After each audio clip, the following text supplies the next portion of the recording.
perhaps even bigger issue, although slower in terms of its evolution, is the changing world economy. The United States is in a very, very unusual and difficult situation. Unusual in the sense we haven't had anything like it for a century, and difficult because we face, the United States now I'm speaking of, and to some degree this includes Europe as well, the first serious competitor, the People's Republic of China, now with its allies in the BRICS configuration. These are uncharted waters. There is no experience with such a competitor for a very long time. The competition gets more difficult literally with each passing week.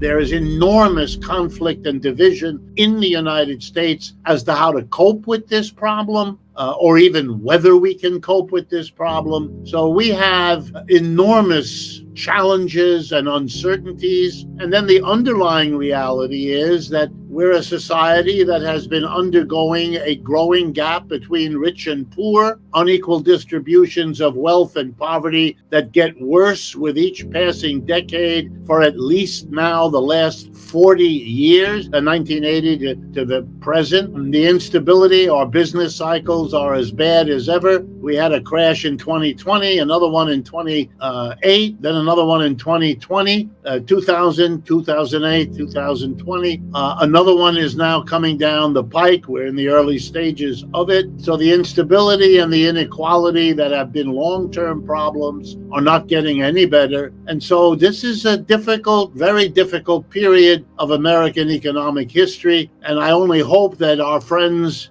around the world understand that, rather than imagining that the United States is comfortably in the driver's seat globally the way it was for the second half of the 20th century. I think that's a carefully cultivated process that psychologists would call denial. Yes, if we compare ourselves with some of your countries in Europe and elsewhere, of course. And we do have the legacy of having been the top of the American empire for most of the last century. But in point of fact, we are a smaller player in the world today.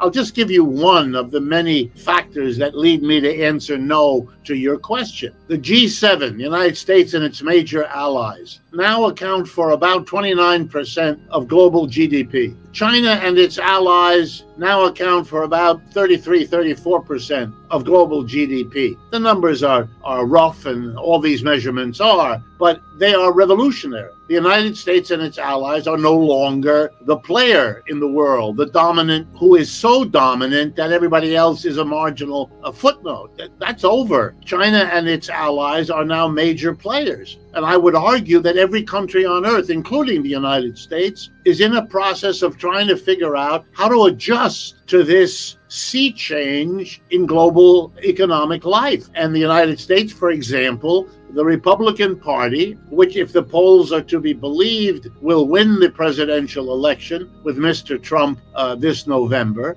the Republican Party just announced in its document, its platform, that it is going to raise tariffs on everybody in the world, 10%, and then 30% on top of that for the Chinese. That's a very serious thing. I understand platforms are just words and they're not often governing what actually happens later, but they do give you a good idea of where at least a sizable part of the business community's heads are. They are for decoupling from China. They are for go it alone. They are for a radical realteration of global supply chains and all that implies. I think these are extraordinary decisions made by a major party. If Mr. Trump wins and he does some or all of these things, it is going to affect every business probably in the world in ways that it is difficult to foretell, especially when you understand the interconnections of businesses, so that what one business does to adjust will in turn affect how every other one does it, and so on. I would argue that we are in a very, very difficult position. The downturn in the economy, which is underway, we see rising unemployment, we see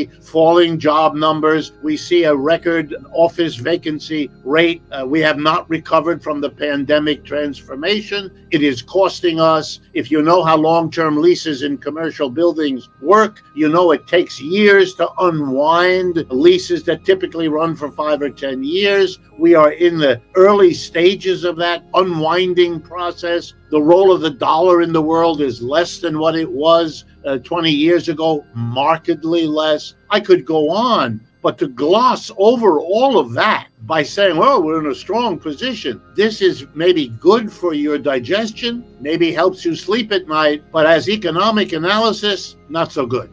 It's not that there is no way out. It's not that there's no possible future. I'm not predicting anything like that. But I am saying that this system, the United States in particular, has accumulated over the last 75 years, basically since the end of World War II, has lived in a world largely of its own making, whether it's Bretton Woods or the IMF or the World Bank or any of the basic institutional infrastructure of the world economy.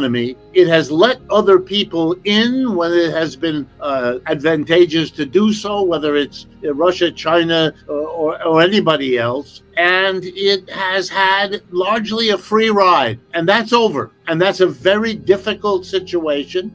We were not prepared for it. We are not facing it as a nation even now. Every time I make a presentation, which I have been doing all my adult life as a professor of economics here in the United States, I get lots of pushback, not so much by people who disagree, but by people who have not yet understood what's going on in the sense of the larger framework within which they are making their decisions. And as a result, they are making bad decisions. They're making mistakes, not because they aren't clever, they are. And not because they aren't cautious, they are. And not because there aren't business opportunities, there are. But if you are not taking into account a drastically changed and changing framework or context, well, then you're going to make terrible decisions.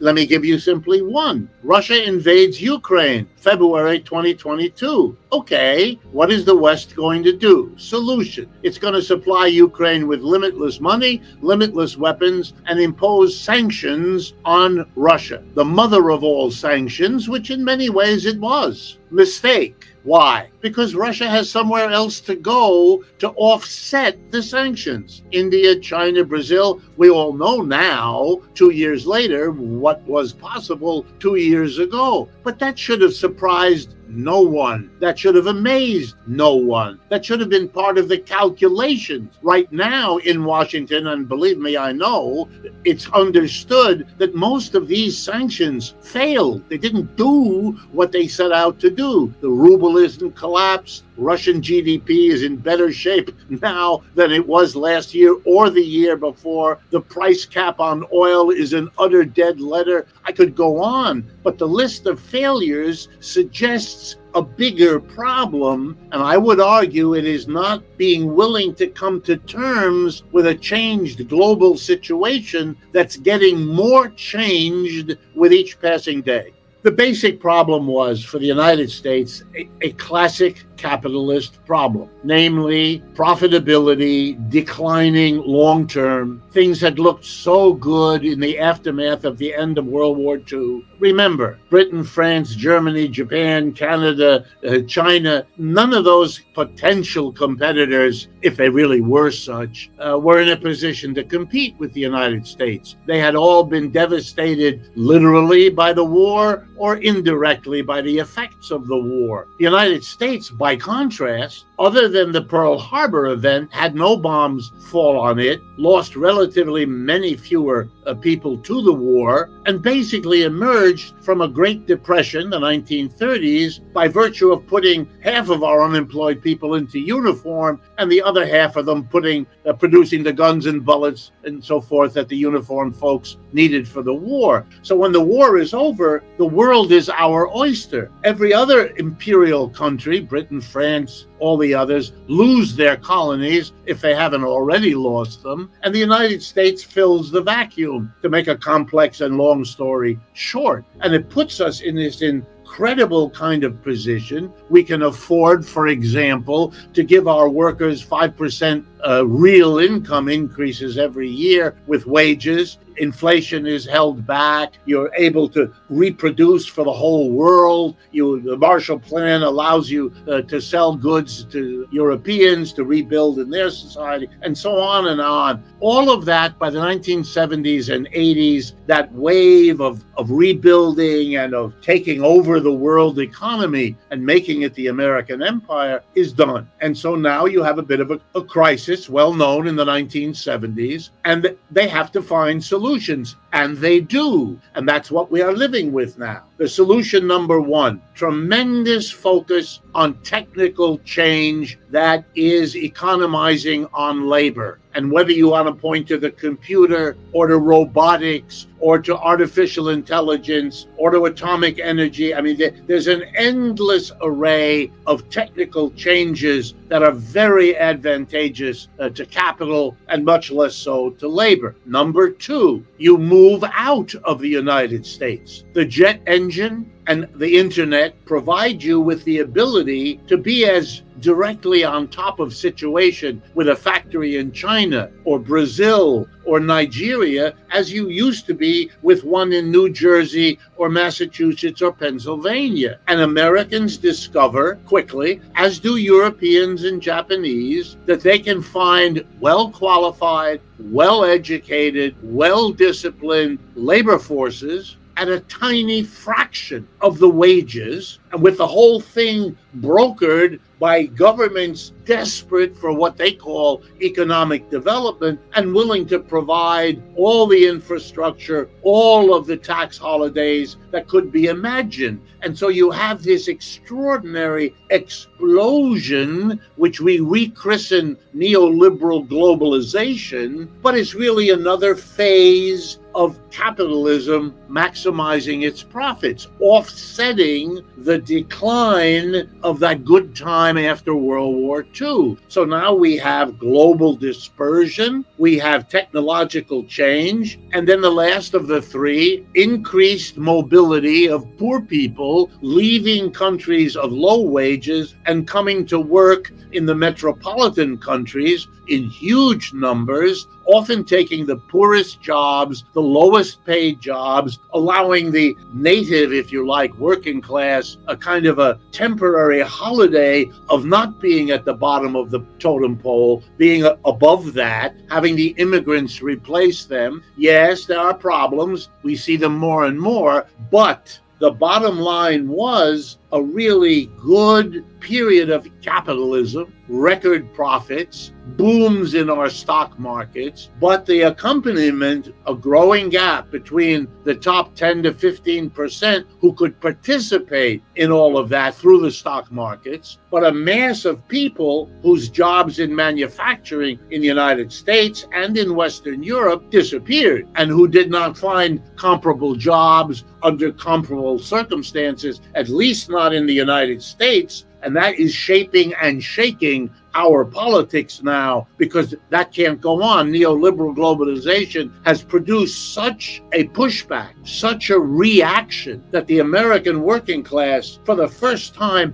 in a century, seriously considers voting for Republicans out of an anger and a rage against the Democrats for not only having not improved their situation over the last 50 years, but actually having been unable to protect what had been achieved under Franklin Roosevelt and in the early years into the 50s and 60s. So it is a watershed moment in American politics where everything is shifting. If I could use a metaphor, the surprise that so many seem to have felt at the results of the election in France just completed should not have surprised people. These kinds of shiftings are going on everywhere. They are certainly going on in the United States, and we are watching the emergence Here it has to be an emergence because the left was destroyed here after World War II in a way that did not happen in Europe. And so they are going to handle it differently. But very similar basic tectonic shifts are underway here as well.